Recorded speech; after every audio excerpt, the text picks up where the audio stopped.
आतिश लिल्हारे का नाम जिला बदर की सूची में होना बेहद खेदजनक। बालाघाट जिले की पंचायती राज व्यवस्था की राजनीति के बेहद अभिन्न अंग माने जाने वाले जिला मुख्यालय से कुछ दूर स्थित कोकाडिबर पंचायत से लगातार निर्वाचित हो रहे आतिश लिल्हारे का नाम जिला बदर की सूची में होना बेहद खेदजनक है। इस बात की चर्चा 1 नवंबर को पूरा दिन बालाघाट जिला मुख्यालय से लेकर परसवाड़ा विधानसभा के साथ ही जिले की अन्य स्थानों पर चलती रही कि आखिरकार ऐसी जनप्रतिनिधि जो एक बार नहीं दो बार निर्विरोध चुनकर निर्वाचित कर लिए गए मध्य प्रदेश की राजनीति में अपनी अलग पहचान रखते हैं, लगातार जनता के हित के लिए काम करते हैं, नतीजा जनता उन्हें लगातार निर्वाचित करते जा रही है। ऐसे व्यक्ति को आखिरकार जिला बदर की सूची में क्यों शामिल किया गया है? इस विषय पर जब हमारी आतिश लिल्हारे से दूरभाष पर चर्चा हुई तो उन्होंने बताया कि उन्हें कुछ समझ नहीं आ रहा कि उनका नाम जिला बदर की सूची में कैसे डाल दिया गया। श्री लिल्हारे बताते हैं कि वर्ष 2006 से लेकर अब तक लगातार पंचायती राज व्यवस्था की राजनीति सरपंच से लेकर जनपद सदस्य और सिंचाई समिति के अध्यक्ष तक के पद पर वह निर्वाचित होते रहे हैं। वर्ष 2006 में आतिश लिल्हारे निर्विरोध निर्वाचित कर लिए गए। 2010 में उनकी पंचायत कोहकाडिबर महिला आरक्षित हुई तो उनकी धर्मपत्नी श्रीमती लक्ष्मी आतिश लिल्हारे सरपंच के पद पर निर्वाचित हो गई।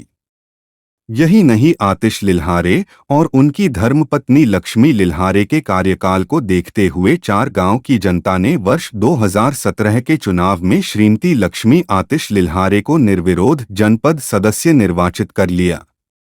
वर्ष 2022 में हुए पंचायती राज चुनाव में एक बार फिर कोहकाडिबर पंचायत की जनता ने श्रीमती लक्ष्मी आतिश लिल्हारे को सरपंच निर्वाचित कर लिया।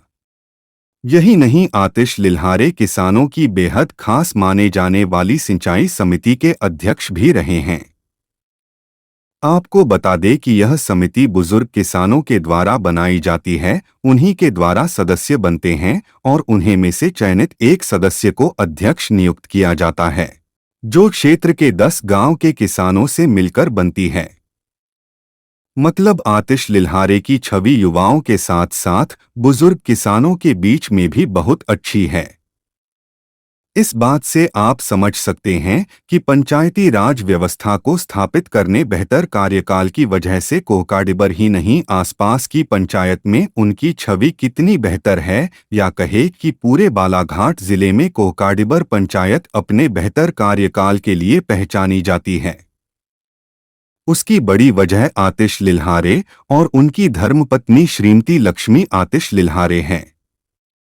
यह तो रहा लिल्हारे दंपति का राजनीतिक रिपोर्ट कार्ड, जिसे जनता ने खूब सराहा है। इस बात का प्रमाण 2006 से लेकर 2022 तक की पंचायती राज व्यवस्था की राजनीति में दिखाई देता है। इसके अलावा आतिश लिल्हारे सामाजिक काम में बढ़ चढ़कर भाग लेते हैं। बीते वर्ष ही जब कोरोना काल के बाद लोग रक्तदान करने से डर रहे थे, ऐसे में उनके द्वारा पंचायत में ही रक्तदान शिविर आयोजन किया गया, जिसमें जिला प्रशासन से लेकर जनप्रतिनिधि उपस्थित रहे और सभी ने उनकी इस कार्य की सराहना की थी। यही नहीं, समय समय पर जिला अस्पताल में जरूरतमंदों को रक्त की जरूरत पड़ने पर युवाओं के द्वारा रक्तदान करवाया जाता रहा है। आतिश बताते हैं कि इतने लंबे राजनीतिक जीवन काल में उनकी कभी किसी से कोई द्वेष लड़ाई तक नहीं हुई। हाँ, बीते वर्ष चुनाव रैली के दौरान हारे हुए प्रत्याशी से थोड़ा वाद विवाद हो गया था। उसके अलावा न्यायालय में विचार किसी भी मामले में कभी कोई जुर्माना नहीं लगा, कोई सजा नहीं हुई, यहाँ तक कि सभी मामले में माननीय न्यायालय से दोष मुक्त कर दिया है। ऐसे में उनकी किसी से कोई दुश्मनी नहीं, कोई विवाद नहीं, तो फिर उन्हें क्यों जिला बदर की सूची में डाल दिया गया, यह समझ से परे हैं। वे इसे राजनीतिक कारण बताते हैं। वे कहते हैं कि वह कांग्रेसी हैं, परसवाड़ा विधानसभा क्षेत्र में कांग्रेस प्रत्याशी मधु भगत का खुलकर साथ दे रहे हैं। शायद इस कारण राजनीतिक की वजह से उनका नाम जिला बदर की सूची में डाल दिया गया है।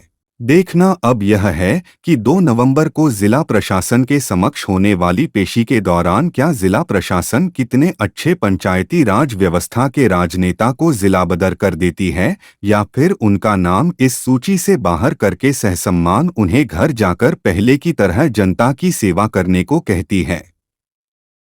हमारी इसी तरह की हर अपडेट खबर अपने मोबाइल पर देखने के लिए हमारे चैनल को करें सब्सक्राइब और हमारे साथ बने रहे पूरी तरह से अपडेट।